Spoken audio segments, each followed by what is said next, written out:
Listo, ya estamos grabando. Entonces, en la organización como sistema político, ¿en qué está basada esa imagen? ¿Quién se acuerda o se le ocurre alguna idea?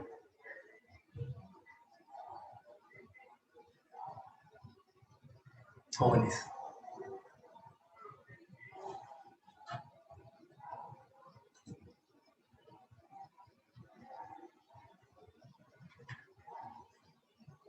Nadie.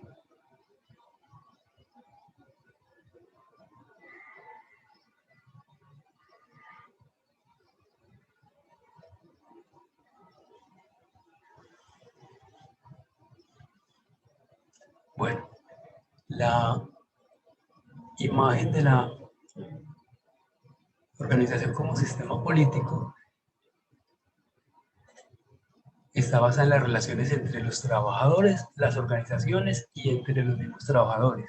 Recuerden, y ya lo vamos a ver, que ahí siempre hablaba de las relaciones, de cómo son las relaciones en las organizaciones y cómo se relacionan las personas entre sí. Ya lo vamos a ver más claramente. ¿Cuáles son las formas de poder?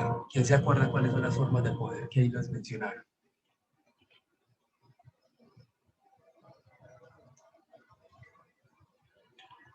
Jóvenes, Valeria, ¿cuáles son las formas de poder?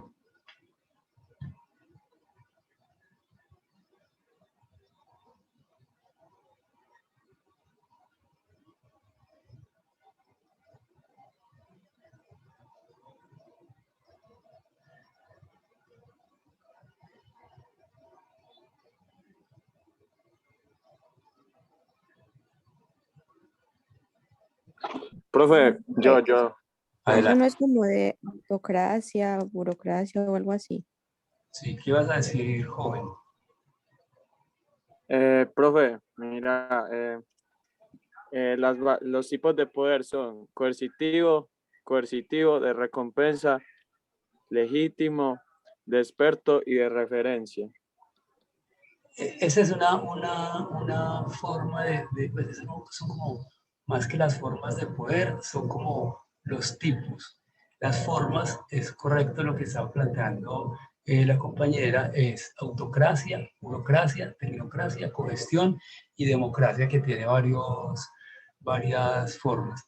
El poder, digamos que se representa a través de una estructura. Entonces las estructuras de poder realmente, aquí se podría decir más bien como cuáles son las estructuras de poder, son estas, cómo están conformadas o las organizaciones o los países o en general pues como si todas las organizaciones. Siguiente pregunta. ¿Cuáles son las fuentes de poder?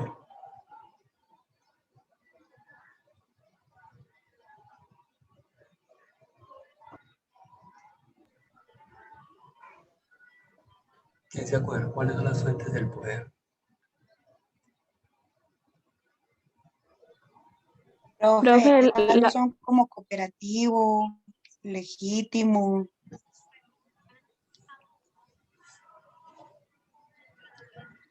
Coercitivo. No me acuerdo. ¿Quién más iba a hablar?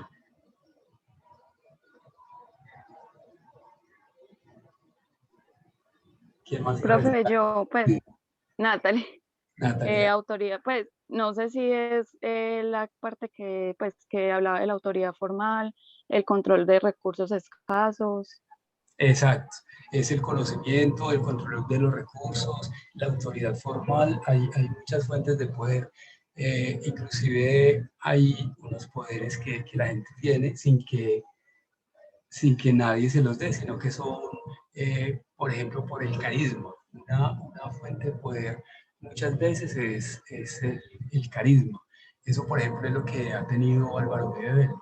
Álvaro de Vélez ha podido mantener mucho poder por su carisma. El conocimiento, las personas que tienen mucho conocimiento dentro de la organización tienen a veces cierto poder o mucho poder. ¿Qué más planteaste? Profe, el control de recursos escasos, el control de la tecnología. Exacto, exacto. Cuando yo tengo... También esta de alianzas interpersonales, pues esa también sería, ¿cierto? Sí, Como sí, el control de la organización informal. exacto, la capacidad de relacionarse informalmente con otros también puede generar mucho poder a ciertas personas. Entonces ese es el tema, el de las fuentes de poder, que es bastante interesante porque uno en las áreas de talento humano eh, tiene que reconocer a veces qué personas tienen poder sin que se les haya otorgado. Por ejemplo, el que tiene esa capacidad de relacionarse con otros de manera informal, a veces tiene poder para aportar o no a decisiones de la organización. Ya vamos a mirar eso. Listo, y nos vamos con lo del bonus track. Esta pregunta,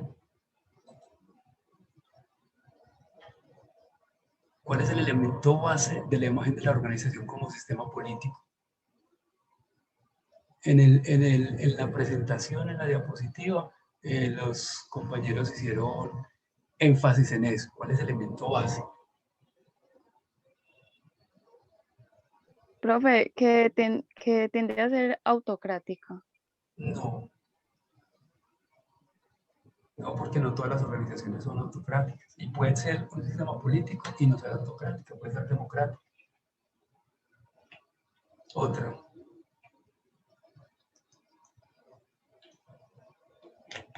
Otra idea. Arriesguense. Lo peor que les puede pasar es que no sea lo correcto, pero y si aciertan y se ganan unos puntos para el examen. Yo me arriesgaría. Profesor, un elemento. Realmente es una relación entre tres elementos. Ya pues como le doy yo ahí una pista. Profe, el interés, ¿Qué más? los conflictos y el poder. Exacto, es la relación que hay entre intereses, conflicto y poder. Recuerden que eso, ahí se hizo énfasis todo el tiempo que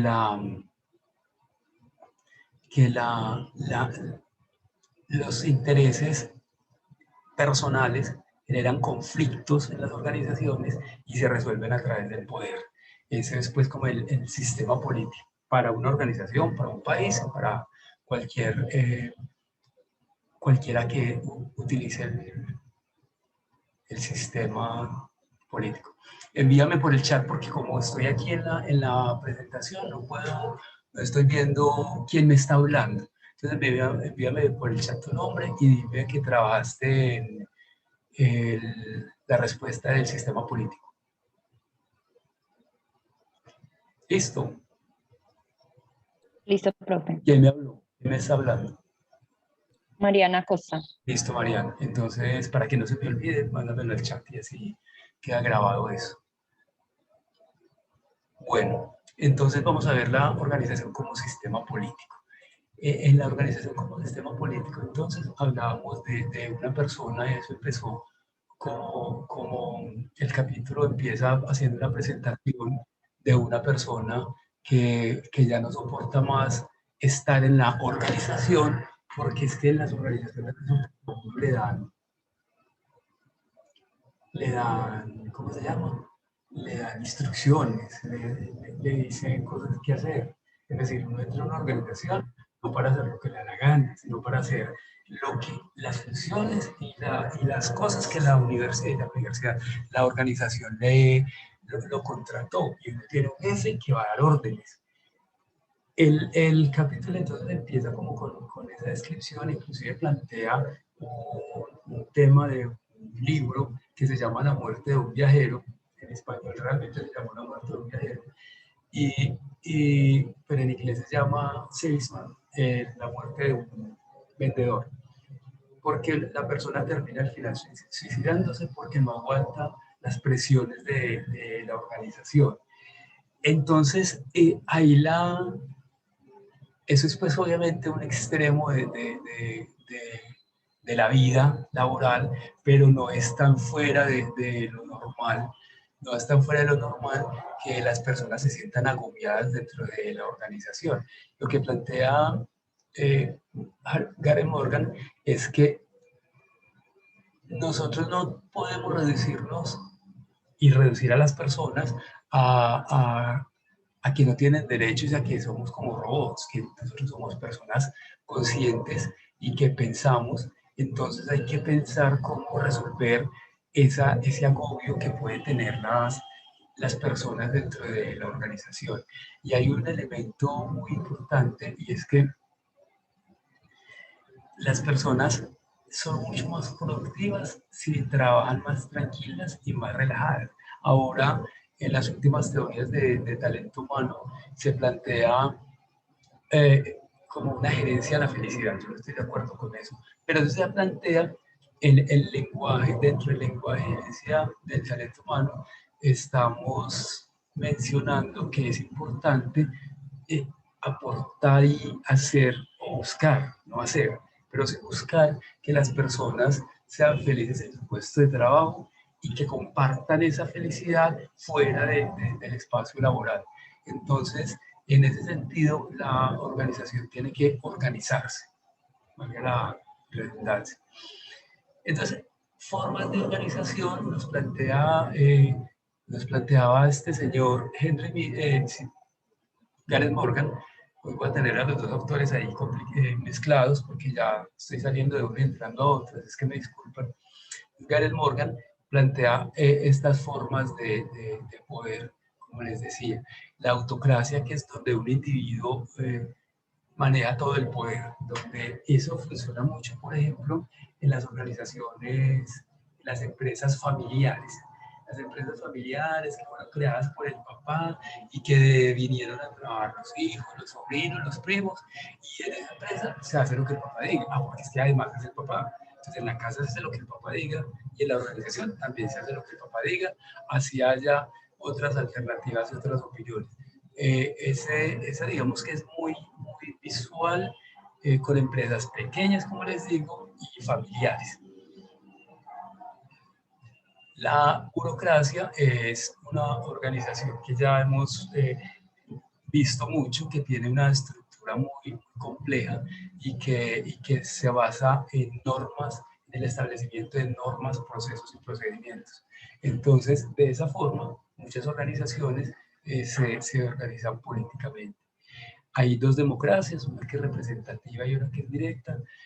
Hay una que es cogestión, que esa se utiliza muy poquito en las organizaciones, y es que haya varias personas que dirigen la organización. Eso se da, por ejemplo, en las organizaciones de economía solidaria, porque en las organizaciones de economía solidaria hay un gerente, pero también hay una asamblea, una junta directiva y una asamblea que están tomando todas las decisiones. Es decir, el gerente es un ejecutor en las organizaciones de economía solidaria. El gerente es un ejecutor de decisiones que toma un grupo de gente. En ese caso, esas organizaciones funcionan con cogestión. Ninguno de los sistemas tiene, pues es bueno o es malo, depende, como les digo, de las necesidades de la organización. Hay una que es tecnocracia, que es como el concentrado en el conocimiento. La persona o el grupo de personas que tiene el conocimiento pueden ser los que manejen la organización directamente hacia el gerente a veces. Por ejemplo, las organizaciones ustedes planteaban una organización que es de asesoría y consultoría. Cuando trabajamos la asesoría y consultoría de esas empresas, hay un gerente, pero quienes toman las decisiones son los expertos temáticos en los diferentes temas. Entonces ahí hay una tecnocracia. Y la democracia directa, pues que es la asignación de una persona a través del voto. Esa la conocemos muy bien.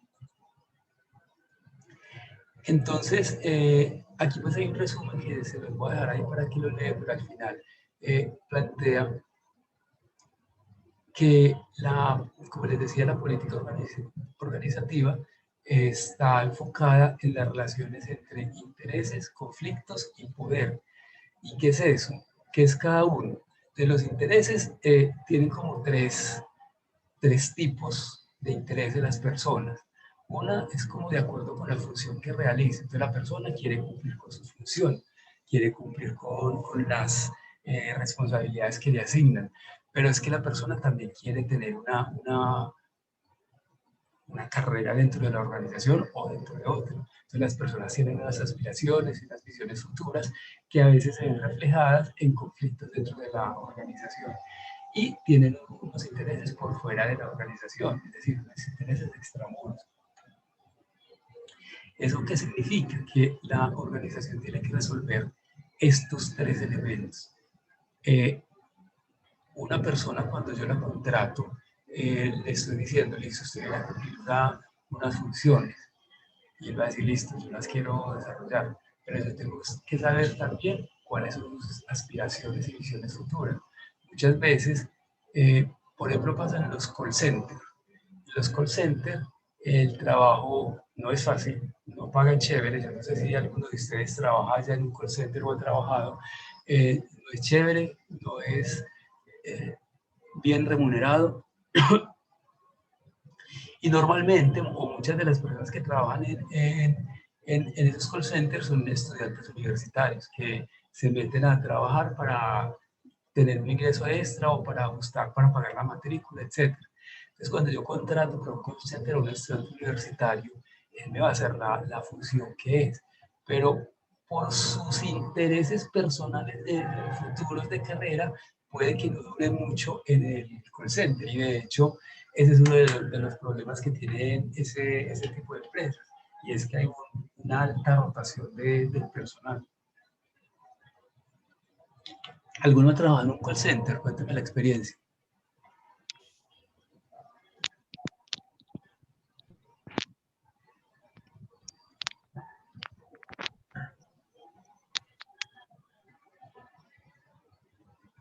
Están tratando de hablar, pero no se conecta el micrófono.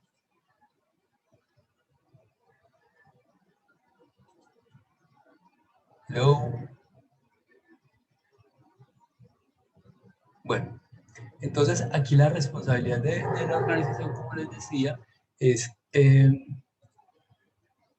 resolver esos tres.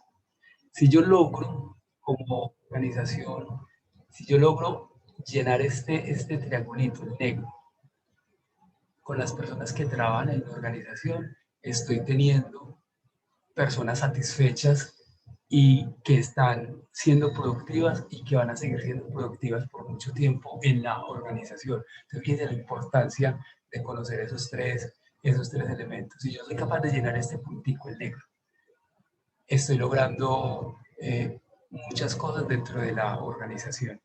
A eso hay que trabajar.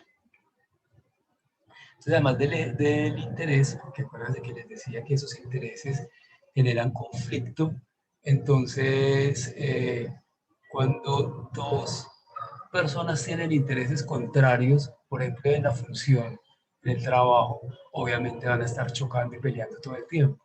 Cuando dos personas tienen intereses que se complementan, puede que puedan trabajar mejor en equipo y hacer como unas mejores actividades. Entonces el conflicto siempre va a estar dentro de la organización.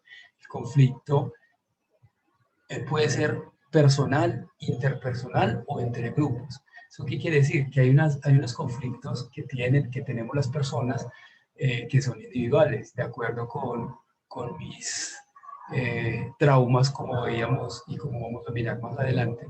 De acuerdo con mis traumas de niño, yo puedo tener unos conflictos en el relacionamiento con el jefe o con las otras personas.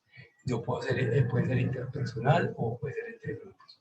Entonces aquí se plantea pues como que el conflicto hay que entenderlo, hay que comprenderlo y hay que saberlo manejar. Esta es una de los puntos más complejos que tienen las áreas de talento humano, las organizaciones en general. Inclusive muchas veces se contrata un experto en manejo de conflictos, porque al interior de la organización no hay una persona que sea realmente experta. Entonces, El manejo de conflictos se convierte también en una competencia muy importante que ustedes como administradores pueden desarrollar y que les puede aportar mucho en su trabajo más adelante, que se vuelvan líderes en manejo de conflictos. Esa es una competencia que es bien interesante, que se puede pensar como administrador, que yo puedo desarrollar. Inclusive hay seminarios y hay diplomados, etcétera, que se pueden hacer para complementar como lo que uno sea. Hay personas que por naturaleza tienen una posibilidad de resolver conflictos, de hacer que las personas hablen, etcétera, pero no todos lo tenemos, pero se puede desarrollar la competencia.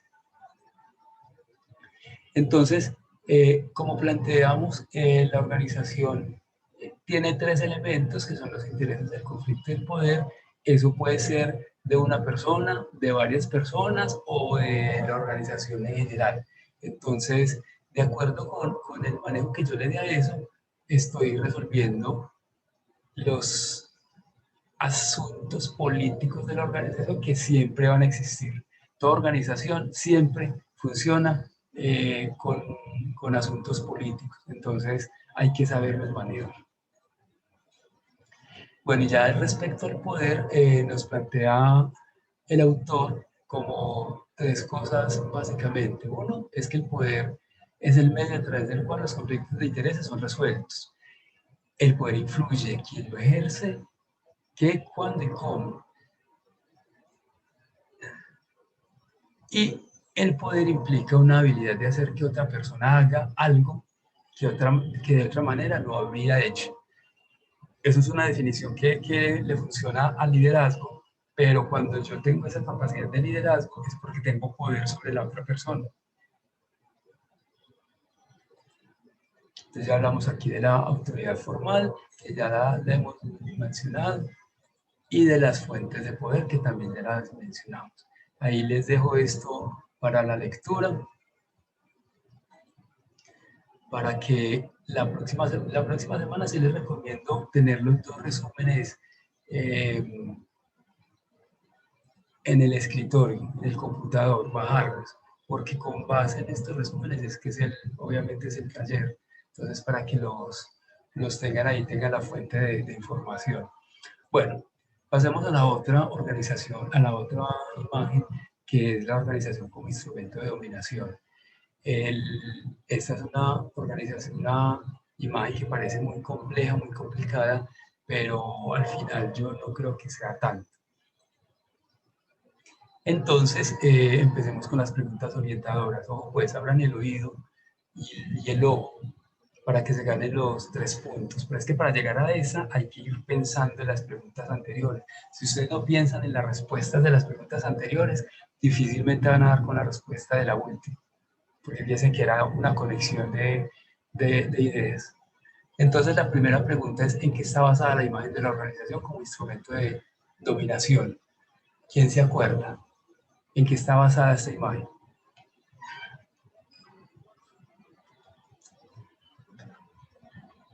Cuando hablamos de esa imagen, los compañeros que expusieron hablaron todo el tiempo de una cosa.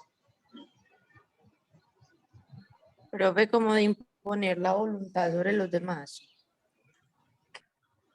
Sí, pero ¿para qué?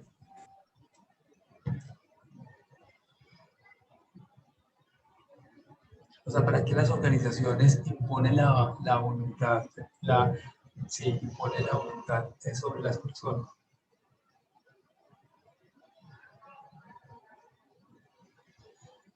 Profe, es como básicamente para satisfacer ciertas necesidades organizacionales e intereses. Sí, No sé si realmente es eso, es para que la gente consuma. Entonces, cuando hablamos de las organizaciones,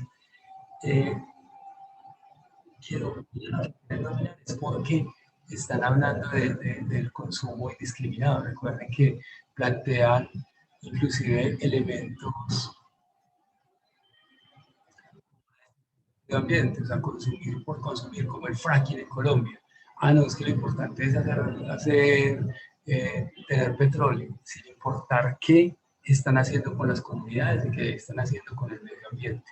Entonces, ese tipo de organizaciones, en este caso, el gobierno de Duque sí funciona como una organización, como instrumento de dominación, y lo que plantea es unos elementos al país que, bueno, ya todos sabemos hacia dónde nos está llevando, y con esas reformas tributarias y todo, ¿qué es lo que está pasando? ¿Quiénes son ¿quiénes son los principales responsables de esa situación?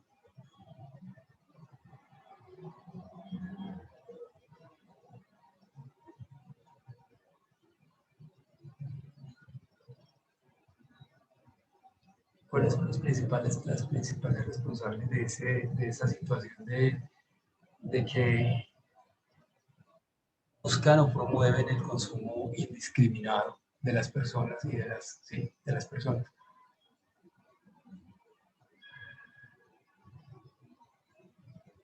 ¿Qué se les ocurre? Profe, no estoy segura, pero pensaría que los que tienen el poder, los que dominan. ¿Y quiénes son esos? A nivel económico, Los gobernantes, no. no. ¡Ja! Ah, profe. Mi hijo Iván Duque ¿qué? Le da cuentas a Postobón. ¿Por qué no le van a poner IVA a las gaseosas y sí al agua? Porque Postobón es el que manda en el país. No es Duque, Duque es un mandadero.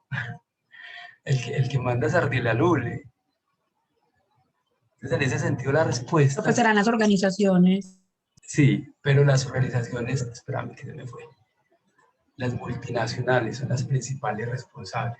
Las multinacionales que están yendo a todos los países, por ejemplo, ahora que hablaba de fracking, las multinacionales que vienen, no les importa Colombia, no les importa cómo está Jericó, que Jericó es muy bonito, muy turístico, que es una montaña preciosa. No, a las multinacionales, a Golden Gold, le interesa sacar oro de Jericó, pero no le interesa para nada lo que le pase a la comunidad. Entonces digamos que todas las multinacionales, y ahí sí hay que plantearlas todas, tienen responsabilidades en estos aspectos de los que estamos hablando, y lo hacen muchas veces conscientemente. Y como les decía, estas multinacionales en muchos, pues no solamente yo planteo Iván Duque, pues porque lo tenemos acá, pero a casi todos los presidentes del mundo, las multinacionales les decían qué hacer. A Donald Trump, multinacionales le decían qué tenía que hacer, qué decisiones tenía que tomar. Y Donald Trump era un presidente con mucho poder. Y igual, no podía tomar ciertas decisiones sin consultar no sé, con Alphabet, pues con la multinacional de Google. Sorry, pero la tenía que hacer así. Recuerden inclusive que en algún momento hubo un conflicto entre Estados Unidos y China por lo del sistema operativo del celular.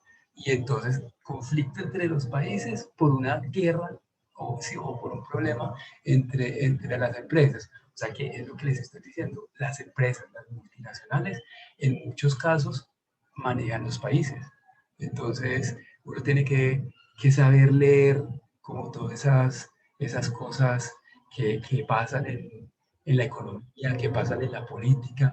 Eso no es tan gratis como que, ay no, están peleando China y Estados Unidos y ya. No, venga, ¿qué hay detrás de eso? Y nosotros como administradores tenemos que aprender a leer qué hay detrás de esas situaciones.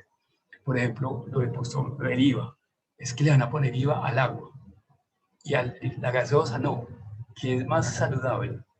Pero ¿quién manda en Colombia? Ardila Lule y Luis Carlos Sarmiento. Por eso los bancos no tienen ciertos impuestos y tienen un manejo privilegiado, porque es que aquí en Colombia mandan esos dos. Bueno, y Santo Domingo, mandan esos tres. Luis Carlos Sarmiento, Ardila Lule y Santo Domingo.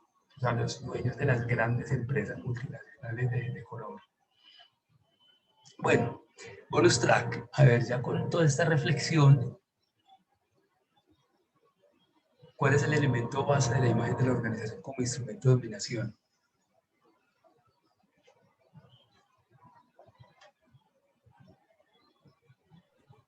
Profe, el dinero, ¿no? Pero el dinero ¿para qué? Sí, claro que es el dinero, pero no, ese no es. De esta imagen, pues, de todas las imágenes, obviamente es el dinero, porque las organizaciones lo que buscan es beneficio. Pero ¿cuál es aquí? ¿Cuál es el punto clave de esta imagen? Arriesguense.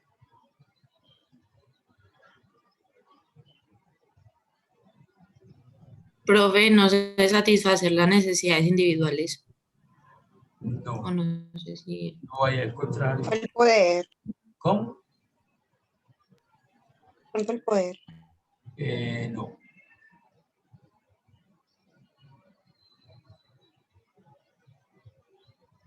Dos más, y si no se pierde este bonus. No, profe, una pista. No, bueno, igual son relaciones.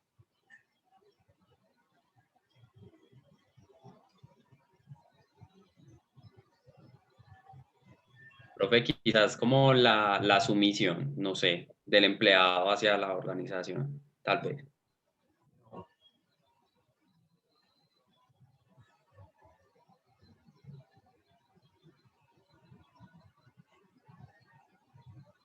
¿Quién más?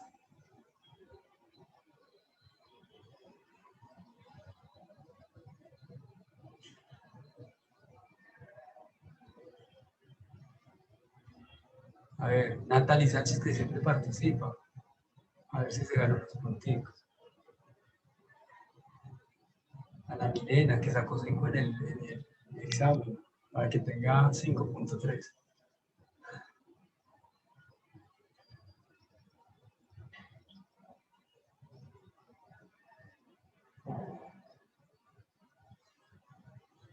Bueno, se perdió el tiempo y es la relación entre las organizaciones y el entorno. Fíjense que estamos hablando de eso todo el tiempo. Estamos hablando de que la organización domina, pero no domina al interior de la organización, sino domina afuera, al entorno. Entonces, aquí el resumen. Se perdió esto. Hay que empezar. Yo quería que todos los bonus tracks se los ganaran hoy. Entonces, volvemos a hablar como y el libro lo plantea pues, en su capítulo, que las multinacionales, que es desde los años 70, que empezaron a llegar sobre todo a los países de Latinoamérica y de África, porque ¿qué pasó en los años 70? Yo cuando estudié en primaria, me acuerdo, en tercero de primaria, yo me acuerdo de muchas cosas que uno no debería acordar, pues que no habría razón para acordarse. Pero me acuerdo que cuando trabajamos el tema de los recursos, yo creo que antes inclusive, segundo, tercero de primaria, o sea, yo tenía 7 años, estamos hablando del año 75, 76. A mí me enseñaron que los recursos que había unos recursos naturales y unos recursos, unos recursos, ¿cómo se llamaban? Finitos, que se acaban y unos que no se acaban. Cuando a mí me enseñaron eso, dentro de los que no se acaban estaba el agua. O sea, imagínense, estamos hablando del año 75. En las clases, en los colegios, las escuelas, decían que el agua nunca se iba a acabar, porque es un recurso ilimitado la banda de expresión, porque es que nosotros tenemos montañas aquí, fuentes hídricas impresionantes y eso cuando se va a acabar, porque se va a acabar, además es natural. Si llueve y hay agua y si las montañas tienen unas fuentes donde desarrollan nuevos procesos y se generan nuevas fuentes hídricas. Pues en los 80s ya se empezó a hablar de que, no, venga, no es tan cierto que el agua sea un recurso ilimitado. El agua, si no la cuidamos, se va a acabar. Y a las multinacionales eso no les importó. A las multinacionales lo que les importó en ese momento era que de verdad en los países desarrollados, en Europa, en Estados Unidos, en Japón, ellos tienen muy poquitos recursos. Pero entonces vieron que hay unos países donde sí hay recursos y donde se puede desarrollar una economía basada en los recursos naturales. Entonces empezaron a llegar a deforestar el Amazonas, que en esa época era abundantemente verde, y ustedes si ven las fotos de la Amazonas ahora da tristeza.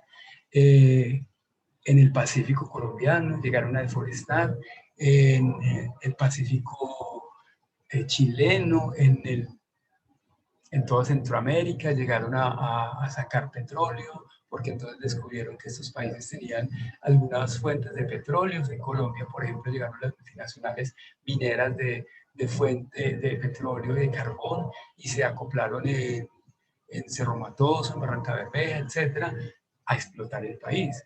Entonces, el gobierno hizo unas leyes que favorecían eso porque en teoría iban a tener unos beneficios las comunidades, lo que se llaman las regalías.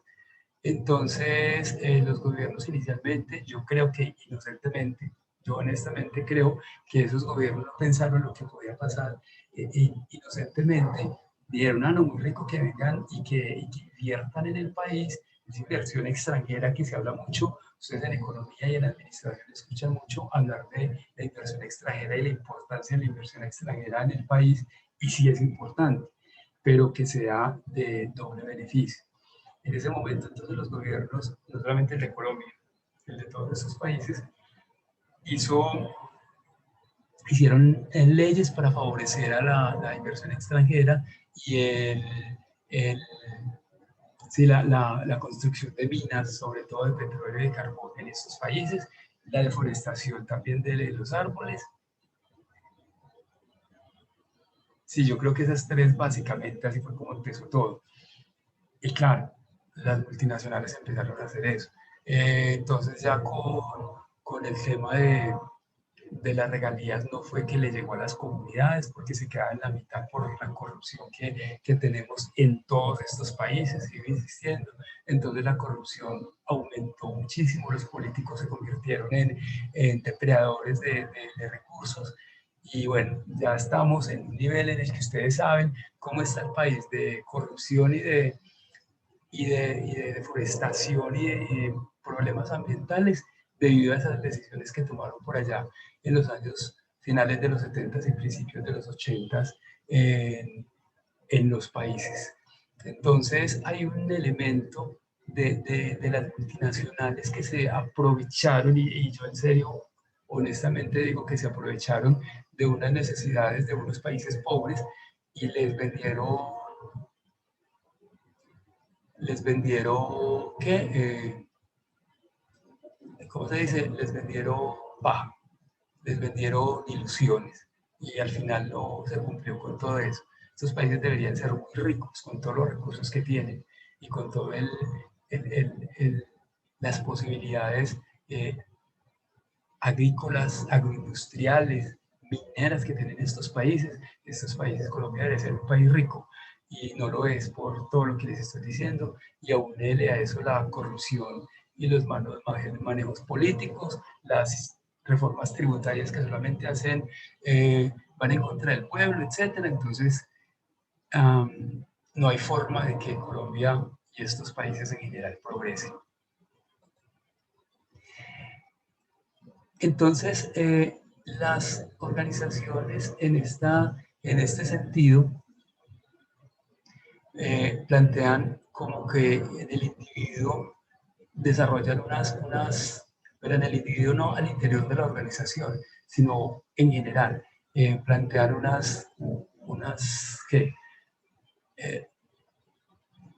le dan una orientación a las personas dentro y fuera de las organizaciones. Mire lo que dice aquí: el consumo de alimentos manipulados genéticamente, eso se volvió natural en los 80, la utilización de la pobreza de las personas, trabajos peligrosos, riesgos laborales. Esto ya se ha solucionado mucho, pero en los 80s y en los 90s las empresas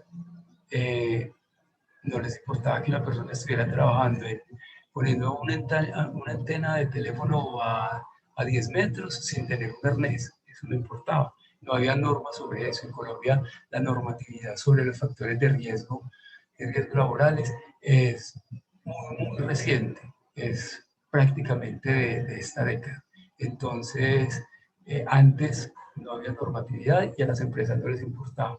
¿Para qué me va a gastar un arnés? Hasta se murió o se cayó, se indemniza ya. Y en el medio ambiente, pues todos estos elementos. Aquí les dejo una lectura para que revisen cuáles son las empresas que están destruyendo el planeta. No lo digo yo, pues como para que no digan que yo estoy hablando mal de las organizaciones. Obviamente sí estoy hablando mal, y de las colombianas hoy principalmente, pero aquí les dejo este link para que ustedes vayan y consulten y por qué, cómo y por qué estas empresas están destruyendo el medio ambiente. Les dejo una lectura para que reflexionen sobre eso. Inclusive pueden tomar decisiones como no volver a tomar gaseosa Postobón, así de sencillo. Eso es una bobada porque a Ardila Lule no le importa que yo tome gaseosa, pero yo no le estoy aportando a esa maquinaria que tiene. Bueno, cambiemos de imagen. La organización como cárcel psíquica. Entonces, ahí ya tenemos otro elemento. Gareth Morgan nos dice que los humanos tienen el don de quedarse atrapados en las telarañas de sus propias creaciones. Y eso lo trabaja mucho desde otros autores que ya vamos a mirar. De las preguntas. Ojo pues, atención. Para que vamos respondiendo las preguntas para que al final lleguen al bonus track correctamente. Pero es que tienen que responder, tienen que pensar en las primeras preguntas. Si no hacen el ejercicio de pensar, nunca van a resolver la última. ¿En qué está basada la imagen de la organización como cárcel psíquica?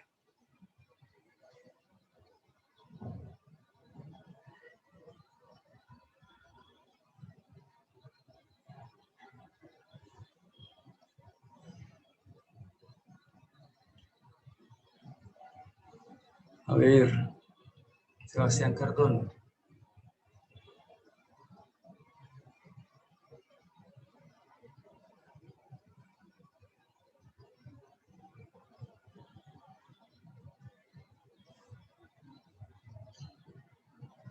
Johansson. Sí, profe. ¿Qué se te ocurre?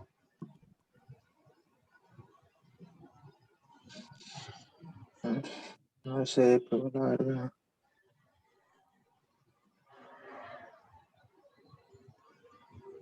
Pues yo digo que están basadas como en el consciente y en el inconsciente de las personas, porque pueden estar influidas o limitadas por ideas o pensamientos que tuvieron en el pasado o en el actual momento. Sí, muy cercano, pero sí tiene que ver como con todo eso. Realmente es la relación entre la apariencia, la realidad y el conocimiento, que obviamente estos tres elementos se trabajan desde el consciente y el inconsciente. Hay muchas cosas que son apariencias y que yo, individuo, la tomo como si fuera realidad. Y hay un conocimiento que adquiero, que puedo adquirir conscientemente, donde ya le doy como un camino a esa realidad. Listo. Segunda, ¿cuáles son las trampas del pensamiento que plantea el autor? A ver, ni siquiera los que expusieron. Esta es muy fácil para los que expusieron.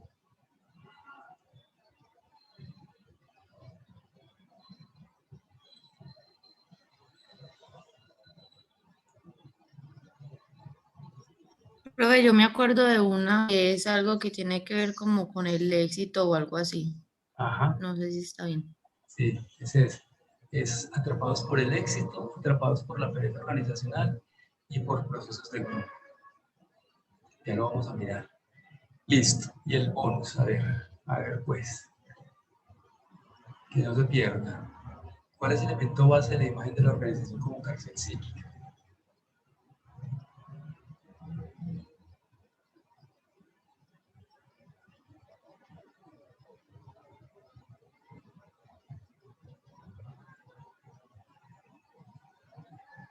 Profe, también es una relación. Sí. Profe, no es como la apariencia, pues como una relación entre la apariencia y otras dos, pero no recuerdo bien las otras dos. No. No, Pues, tiene que ver con eso, pero no, no es eso.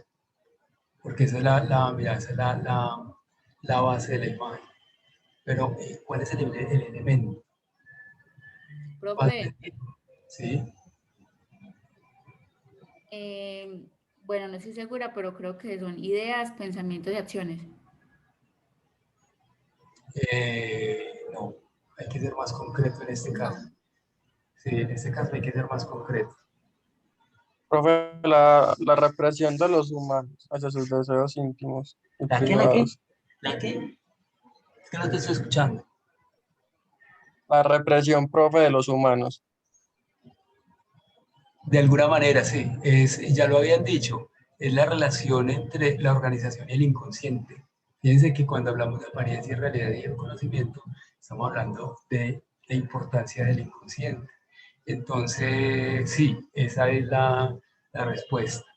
La relación entre la organización y el inconsciente. Pásame por el chat tu nombre y que respondiste esta imagen. ¿Listo? ¿Cuántos haces en el examen? Mentira, no lo hagamos público. Yo lo resuelvo después. Listo, profe. Bueno, pues. Entonces, aquí en esta imagen, la base de esta imagen, como hablamos, es el inconsciente y la relación de esas tres cosas. Entonces, el autor trabajó en un mito que se llama el mito de la caverna, de Platón, quien recuerda y explica cuál es el mito de la caverna de Platón.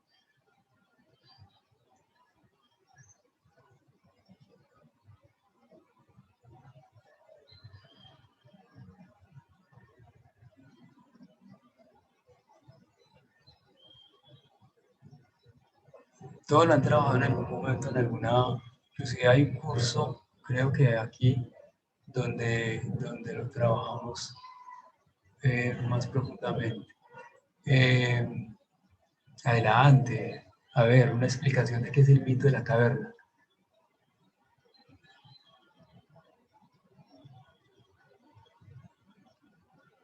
A ver.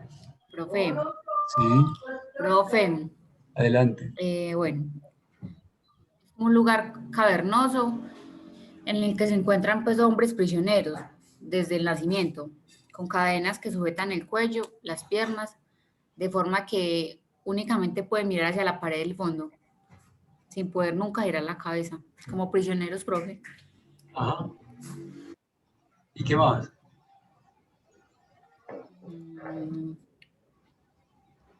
Espere, profe, que estoy acá investigando. Sí, pero está bien. Esa es la introducción, pero falta un elemento muy importante para llegar a lo que es el mito de la caverna.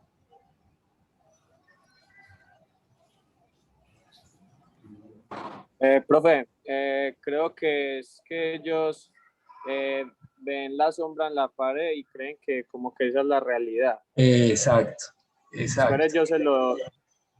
Espere, profe, yo se lo digo bien. Son las sombras que ven reflejadas en la pared que ellos consideran como realidad. Ajá. Listo. ¿Y qué pasa ahí? De acuerdo con el mito de Platón, ¿qué pasa?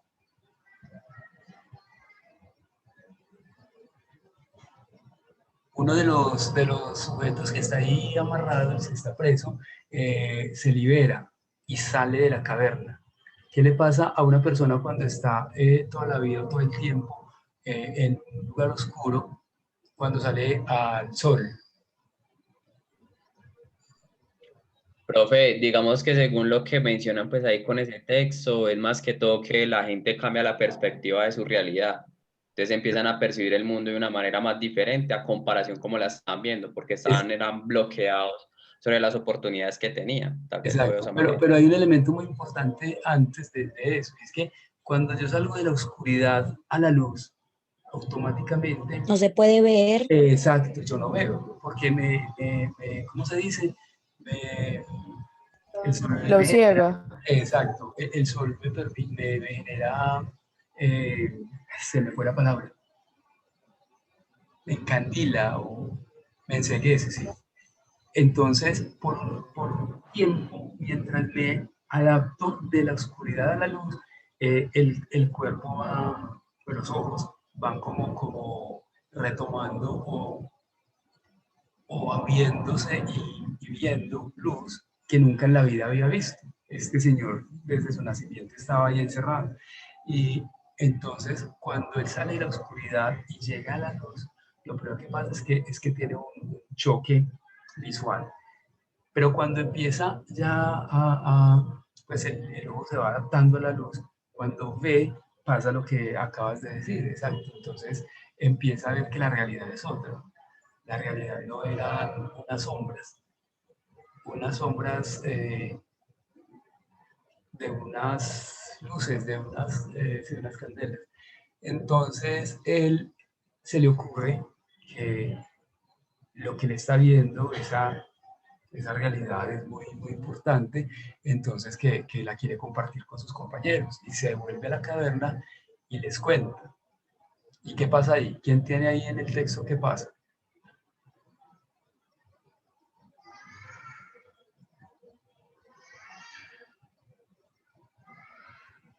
Profe, si no estoy mal, como que ellos les da miedo como avanzar, pues como seguir lo que ellos están diciendo.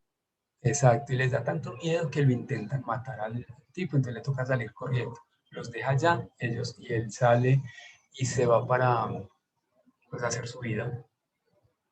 Entonces el mito de la caverna lo que nos plantea, fíjense que hay unas cosas que son apariencia.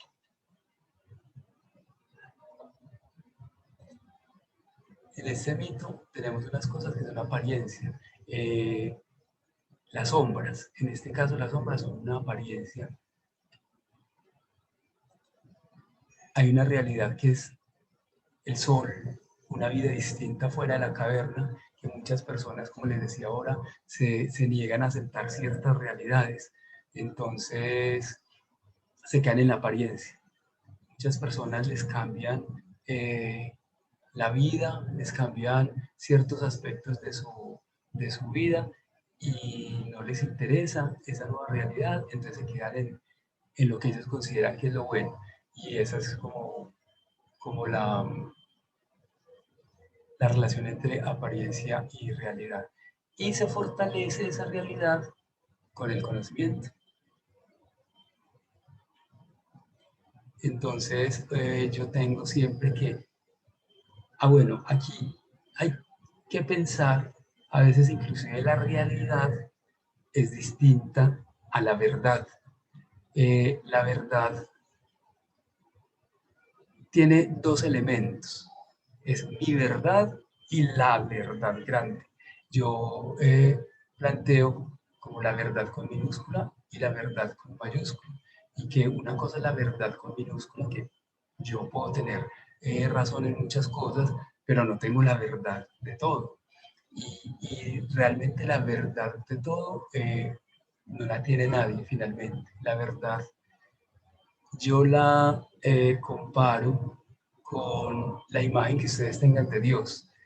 Dios es lo único, lo total, lo realmente que abarca todo. Esa es la verdad. Dios es la verdad. La imagen pues, que tengan de Dios.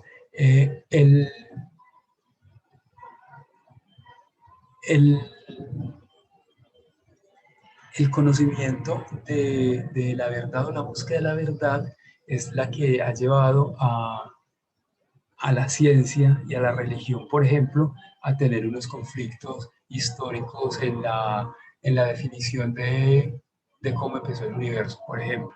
Entonces la iglesia dice que es una creación de Dios y la ciencia dice que es un el Big Bang, que es una gran explosión que se dio, Si usted va a preguntarle a los más expertos en los dos temas, así hasta el final, y hace muchas preguntas, y si usted llega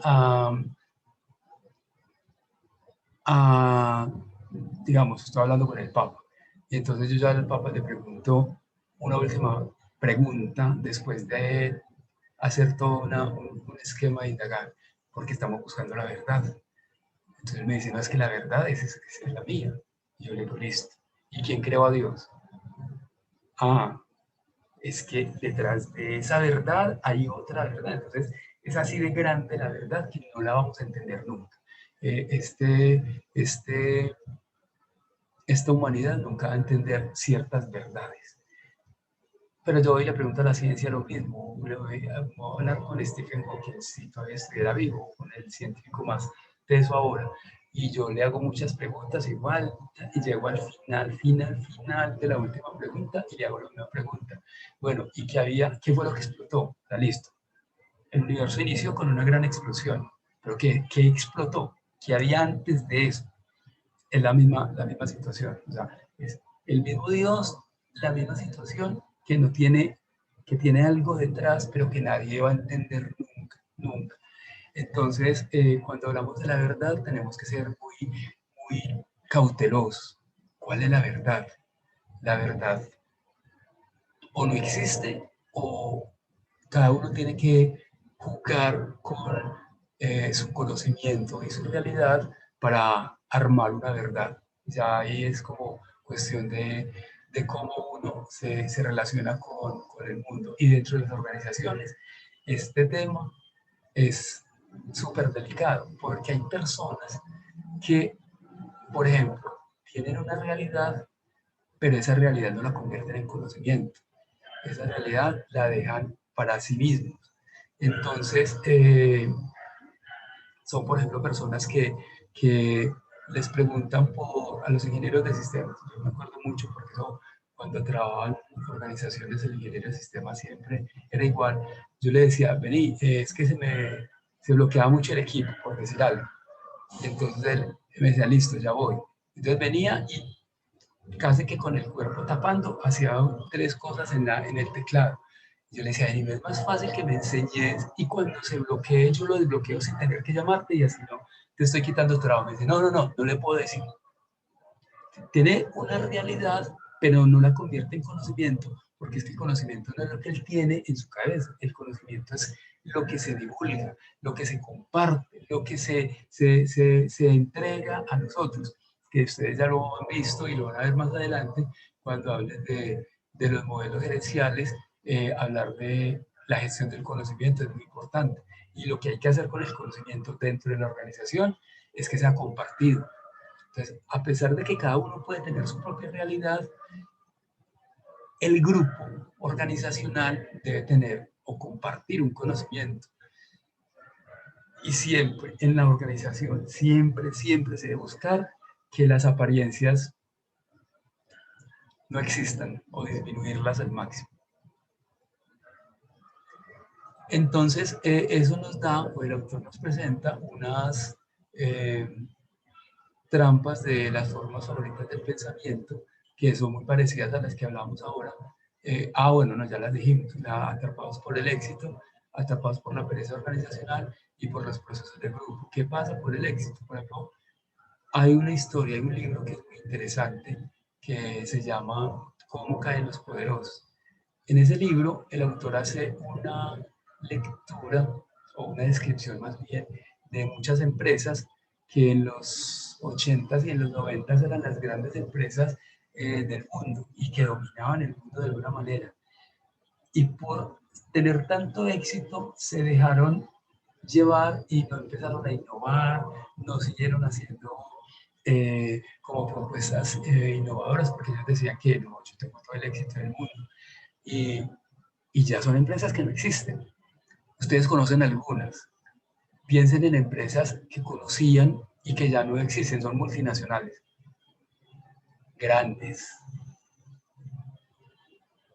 Piensen en una empresa. pues, como tal empresa, no, pues yo me acuerdo de pronto un banco. ¿Cuál? Con Avi. Exacto. Con Avi que todos lo teníamos como es lo más exitoso, lo más grande, lo más todo. Y un día en esa crisis, justamente, por ellos no haber tenido como alternativas, como no tener propuestas, les tocó vender todos los recursos y se convirtieron en Bancolombia. Muy bien, otro. Hay varias de tecnología que ustedes conocen.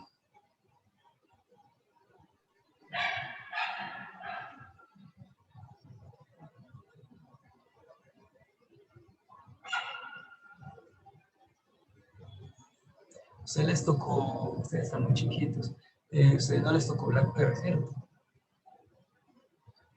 Claro, probé. Exacto. BlackBerry era la empresa que dominaba el mercado en esa época. Y todos tenían BlackBerry. Y todos decíamos... Pero ya acabado, sí, o ya acabó. Ya se acabó. Ya lo poquito que quedaba, que eran unos asuntos ahí, como en Canadá creo, ya se acabó. Y era en un momento la empresa líder en telefonía mundial. Y por no ser innovador, por dejarse llevar por el éxito, realmente es el éxito el que la llevó al fracaso. Bueno, en las organizaciones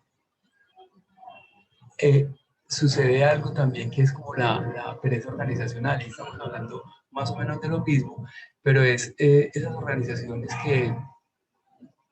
que no quieren innovar, que no quieren invertir. Ahí no es responsabilidad de una persona, sino a veces como de alguien, del financiero, no sé qué, ¿para qué vamos a invertir? ¿Para qué le vamos a meter plata a este proceso de talento humano? Entonces les empieza a manejar una empresa organizacional que es obviamente un problema muy grave. Y por los procesos de grupo. En muchas organizaciones, entonces yo ya no tomo decisión, yo ya no opino, porque todas las decisiones y todos los asuntos se hacen en consenso. El consenso es bueno hasta cierto punto, porque es que el consenso a veces es el error de la mayoría. Entonces, no puede ser que todas las decisiones de una organización se tomen por consenso.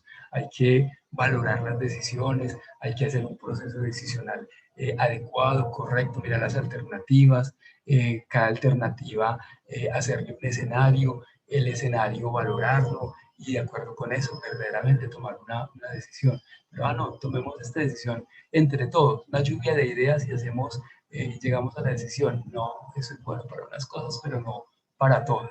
Entonces, y pasa mucho en las organizaciones que inclusive lo hacen por no generar conflictos, que hemos hablado que es de los asuntos más complejos de las organizaciones, para no generar conflictos, entonces empiezan a tomar decisiones en grupo. Y esos consensos no son tan buenos. Como les digo, un consenso muchas veces puede ser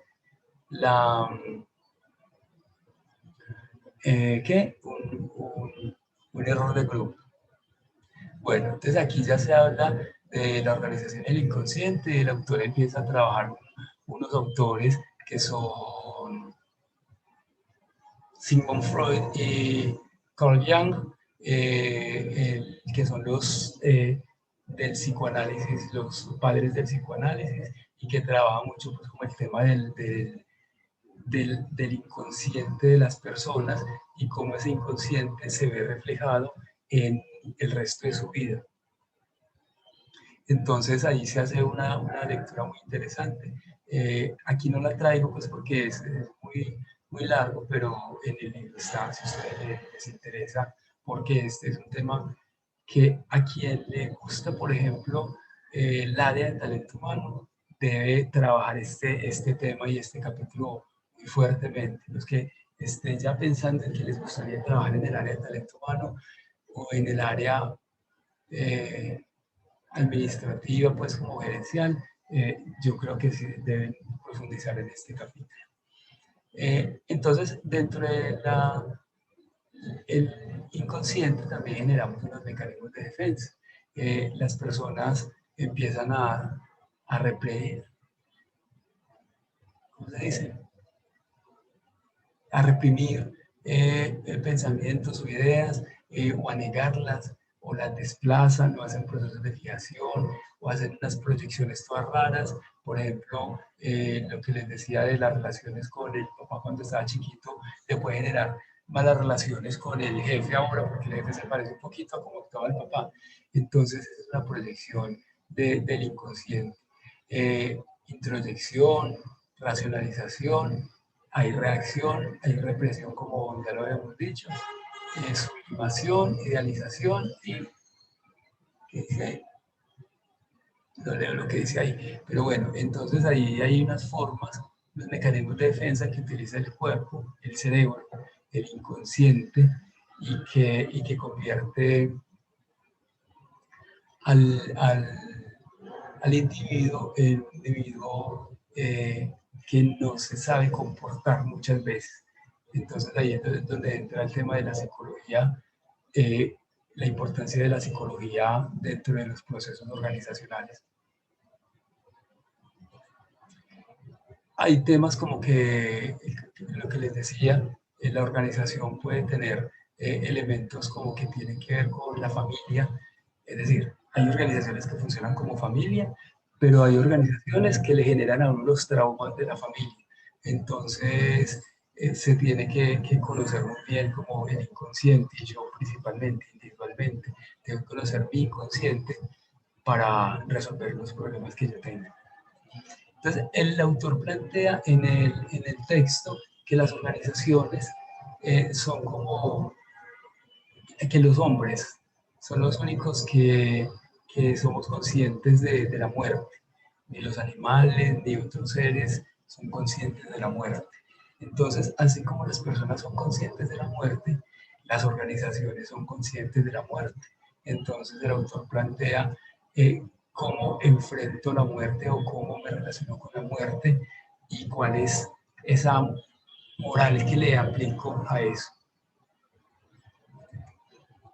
Y entonces plantea como que nosotros deberíamos, sabiendo todo lo que les acabo de decir de las multinacionales, de las organizaciones, etcétera, de los países, de los gobiernos, cada uno debería aportar algo todos los días, un poquito, una cosita.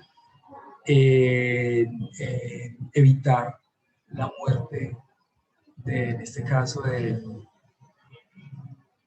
la naturaleza, de muchas organizaciones, de la humanidad. Hay gente que no cree, pero la humanidad, si sigue como va, no va a tener un espacio donde vivir y se va a agotar también. Entonces, nosotros tenemos que saber cómo aportamos y cómo le generamos valor a las organizaciones, al mundo, al medio ambiente, a la familia, a todos. Entonces, dentro de eso, plantea, las organizaciones tienen un ciclo de vida. Todas las organizaciones tienen un ciclo de vida. Entonces hay un momento de creación, de concepción de la organización, cuando la empresa o la organización, si aquí hablemos de empresa, cuando la empresa entonces es creada, empieza un momento de desarrollo, de crecimiento. En cada organización, en cada empresa, esto puede durar distinto. Una organización se puede demorar 6 meses en el tiempo de concepción, pero otra se puede demorar 2 años. Una empresa se puede demorar 2 años en el tema de desarrollo, de bueno, voy a fortalecer el mercado, etc. Pero otra empresa se puede demorar 10 años, no pasa nada. Es de acuerdo con las dinámicas de organizacionales. Hay un tiempo de maduración y hay un tiempo de declive. ¿Qué pasa aquí? En este declive, ¿quién tiene que o qué tiene que hacerse aquí en este punto de declive para evitarlo? ¿Cómo se evita el declive?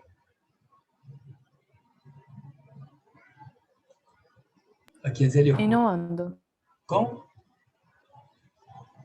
Innovando. Innovando, por ejemplo. Son decisiones gerenciales. Aquí, en este punto, el declive se evita con la gerencia, una buena gerencia, la buena administración, trayendo procesos de innovación, renovación de procesos. Bueno, hay muchas formas de acuerdo con la organización, con la empresa, evitar este punto. Entonces, lo que debería pasar siempre en las organizaciones cuando lleguen a este momento de maduración es empezar a, listo, yo ya estoy en un punto estable, chévere, pero eso no va a durar toda la vida. Cuando empiece el declive, ¿yo cómo lo voy a evitar? Y ahí es donde los administradores entramos a tener un protagonismo muy importante en las organizaciones, en las empresas. ¿Quién fue el tipo? ¿Quién es la persona en el mundo que ha generado más innovación? ¿A quién se le ocurre? ¿Quién ha sido la persona? Está muerto, pero todos ustedes lo conocen.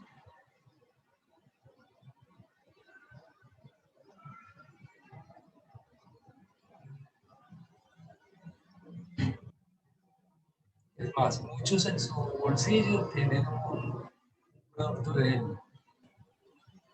¿De quién está Steve hablando? Jobs. Steve Jobs, correcto. Steve Jobs le enseñó al mundo,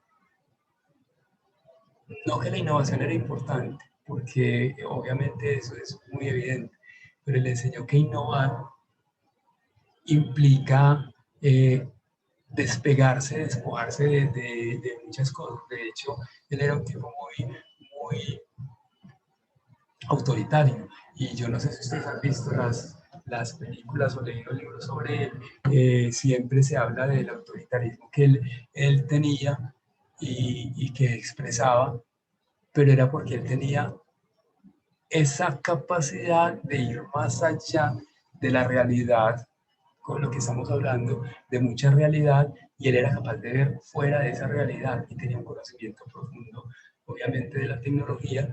Entonces, él estuvo mucho tiempo generando procesos de innovación y nos trajo muchos de los, ¿cómo se dice? Muchos de los aspectos que nos han mejorado mucho la vida y que nosotros no, a veces ni nos damos cuenta. Que eso es una innovación que hizo un señor por allá peleando contra el mundo.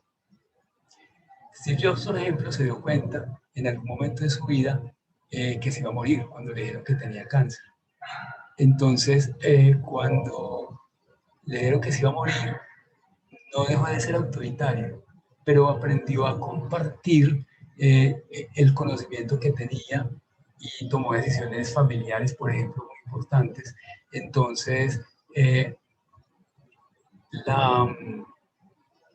pues la historia con la hija, que ustedes saben que por mucho tiempo él no la reconoció y al final pues sí la hija terminó siendo reconocida oficialmente por él, pero demoró muchos años para hacerlo.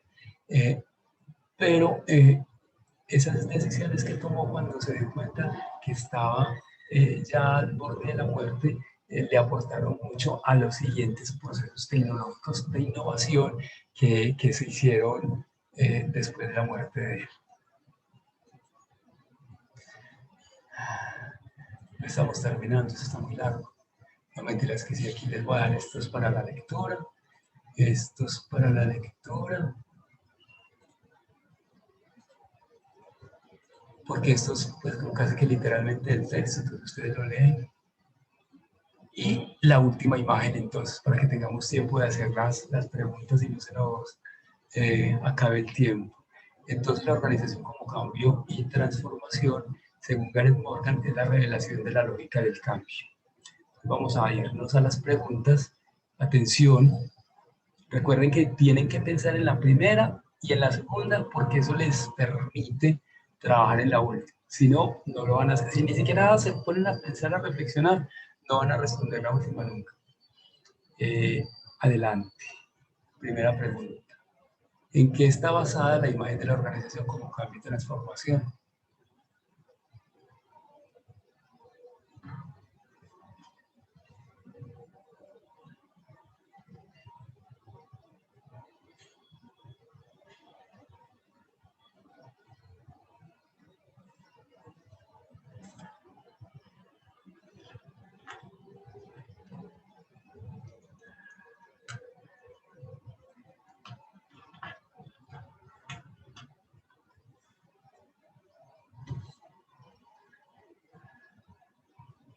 Luisa Fernanda, ¿qué dices?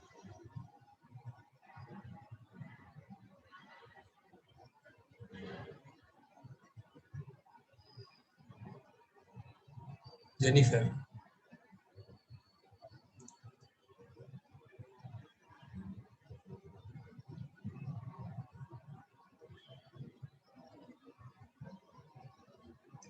Bueno, esta imagen está basada en la conciencia de la organización sobre la necesidad del cambio.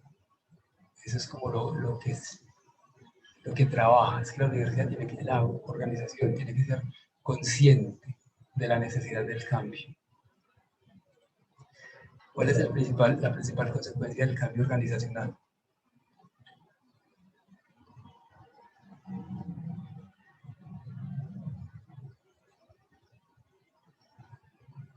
¿Qué se les ocurre? ¿Por qué es importante el cambio organizacional? Profe, yo digo que para evitar pues como mantenerse en el mismo punto, como para evitar estancarse. Entonces el cambio Exacto. organizacional sería como un avance, una Exacto. transformación en la organización para no pues como morir. ¿Qué significa que una organización no avanza, que muere? Es así de sencillo. Entonces es evitar la muerte de la organización, que avance, pero para evitar la muerte de la organización. Listo, muy bien. A ver, pensemos ahí unos minuticos. También es una relación, obviamente.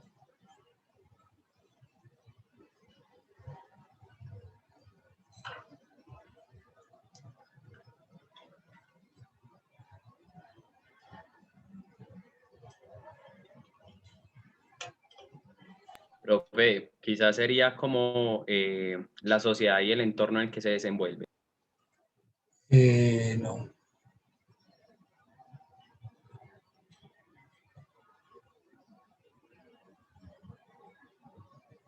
¿Qué genera la capacidad de cambio? O sea, la necesidad, la capacidad de cambio. ¿Por qué es general? Adelante.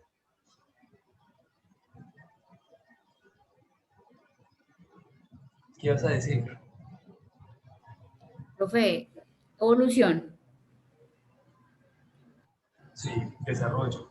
En el texto plantea eso como la relación entre la organización y la autopoiesis. Es un término muy técnico, pero es eso, es la capacidad de desarrollar y evolucionar que tienen los seres humanos. Y las organizaciones tienen esa misma capacidad de desarrollar y evolucionar. Entonces, ese es el elemento base. Listo, pásame por el chat tus datos personales. Bueno, de lo que hablamos aquí es de las consecuencias del cambio, que ya lo acabamos de mirar. Las organizaciones tienen un ciclo de vida, hay un tiempo, pues hay un desarrollo organizacional, hay una vida, un tiempo de vida de la organización, siempre están en crecimiento en general, pero llega un momento en que las organizaciones si no hacen todo lo que hemos hablado, si no hacen procesos de cambio, no hacen procesos de innovación, si no se evolucionan, etc., van a llegar aquí, a este punto de la línea que va hasta abajo nuevamente. La responsabilidad de nosotros como administradores es siempre esta línea cambiarla hacia arriba. Pero fíjense que por más que uno haga hacia arriba, va a volver a suceder. Entonces hay que ser en la innovación, en el cambio permanente. Esto no puede ser una acción de una vez en la vida y ya. Esto se tiene que convertir en una ¿cómo se dice? En una actividad permanente de la organización. La innovación, el cambio, la evolución tiene que ser una estrategia gerencial. Si no lo es, esa organización tiende a desaparecer. Ya con eso les digo todo. No hay ni siquiera que entrar a profundizar en más sobre eso. Entonces, nos plantea como tres tipos de imágenes que representan esta lógica, que es un sistema de autopoiesis, que ya les planteé, que es la capacidad de autoproducción que tienen los seres y las organizaciones, la cibernética, que es una relación lógica con el cambio, y las relaciones dialécticas entre fuerzas opuestas. Es decir, las organizaciones siempre van a tener choques, intereses, ya lo hemos visto, conflictos. Es saber manejar eso para generar procesos de cambio y transformación. Bueno, la teoría de la autopoiesis es de un autor chileno de apellido Maturana, que él lo planteó por allá en los años, creo que 80, 70, 80, de mucho tiempo también, que los seres vivos tienen una capacidad de autorreproducirse, y esa autorreproducción no significa que yo voy a tener hijos conmigo mismo, sino que yo tengo la capacidad de crecer, de cambiar. Yo no todos los días tengo que tener los mismos pensamientos. Yo puedo ser un sujeto que cambie, que toma decisiones de cambio y que de vida, además, cambios de vida.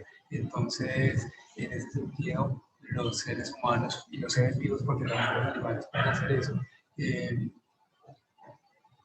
tenemos esa posibilidad, y eso se traslada a las organizaciones de una manera muy interesante en el planteamiento del libro, para que lo lean. Entonces él plantea, el autor, que hay un orden implícito y un orden explícito. Ustedes saben la teoría del gato de Schrödinger. ¿Alguien ha escuchado de esa teoría del gato de Schrödinger?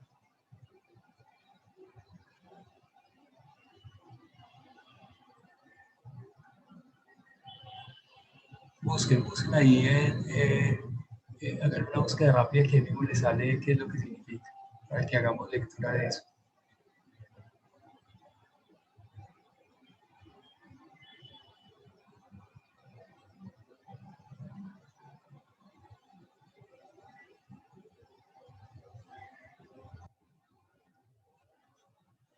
¿Quién está buscando? Elisa. Profe, yo encontré algo. Adelante. Dice, el célebre experimento fue concebido para ilustrar las paradojas y contradicciones hacia las que se deriva la física cuántica. En él existe un sistema compuesto por una caja opaca encerrada que contiene un gato, una polla venenosa y un dispositivo que contiene una partícula radiactiva con el 50% de probabilidades de desintegrarse. Si esto ocurriese, la partícula desintegrada provocaría que el veneno se liberase y el gato muriera.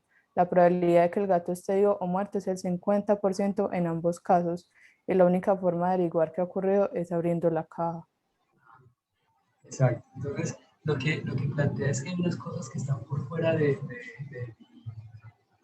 mi, ¿cómo se dice? De mi vista, de mi conocimiento. Y yo no puedo asumir nada frente a eso. En este caso, yo no puedo decir que el gato está vivo, o no puedo decir que el gato está muerto. Para hacerlo, para decir cualquiera de las dos cosas, tengo que abrir la caja. Es la única forma. Entonces, cuando plantea eso, es que hay un orden, hay unas cosas que son en la organización, en el conocimiento de los seres humanos, que son implícitas, y que hay otras que son explícitas. Entonces yo tengo que ir de uno a otro con mucho cuidado. ¿Eso qué significa? Volvemos a un tema que ya planteamos. Es el de la realidad. La realidad es la interpretación de acuerdo a mi propia experiencia, o a la organización en donde esté, o algo. Entonces, mi realidad, y volvemos a mi verdad, no necesariamente es la realidad de todos o la verdad de todos. Entonces yo tengo que ser muy cuidadoso cuando hago mi interpretación de las cosas de acuerdo con mi experiencia, porque es que además mi experiencia me ha dado unos elementos formativos, de aprendizaje, etcétera, que otros no tienen, o que tienen otra formación. Entonces yo veo el área de talento humano desde una perspectiva, pero el que es trabajador social ve el área del talento humano desde otra perspectiva completamente diferente, porque tenemos experiencias y conocimientos diferentes. Entonces, ahí uno tiene que ser muy cuidadoso con este tema. Y terminamos entonces haciendo una recomendación a todas las organizaciones del mundo.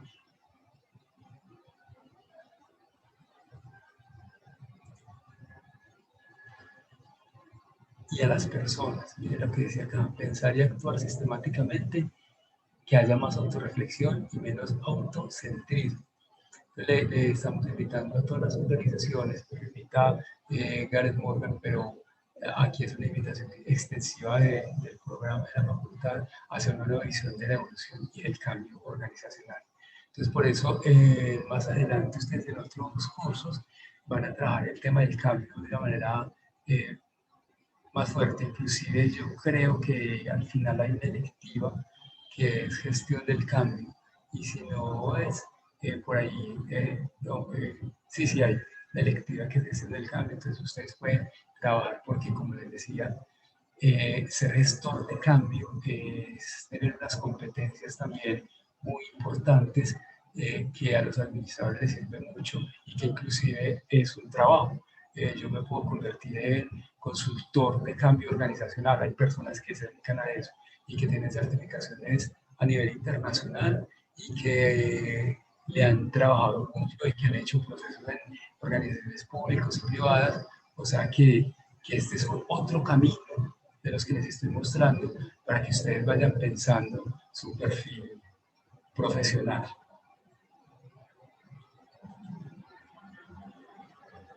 Bueno, muchachos, ahí terminamos. Vamos a parar la grabación y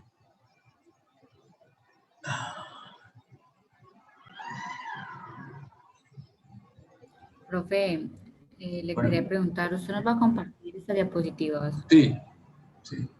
Estas y las primeras que no les compartí por la ¿cómo se llama? Repito, por el fiasco de actividad que hice. Al final yo les iba a entregarlas, o si las